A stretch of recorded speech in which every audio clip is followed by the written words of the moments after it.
Hi, welcome to Subhan GK world. So బియ్యం ఉత్పత్తిలో ప్రపంచంలో అగ్రస్థానంలోనే భారత్ అవతరించింది.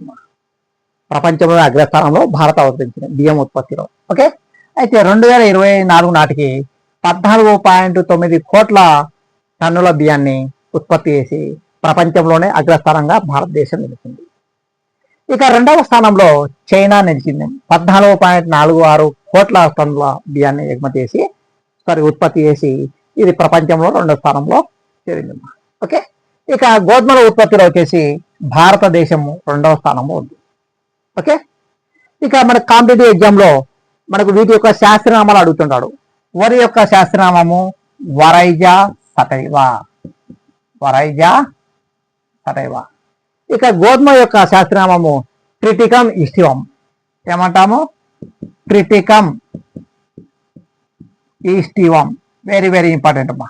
ఓకే, సో వరి. అయితే వరిలో ఒక రకం ఉంది మనకు జనరల్గా అడుగుతుంటాడు, శ్రీ వరి అంటారు. శ్రీ అంటే దీని యొక్క abbreviation system of rice intensification. మనకు అప్పుడప్పుడు అడుగుతుంటాడు కాబట్టి చూసుకోండి.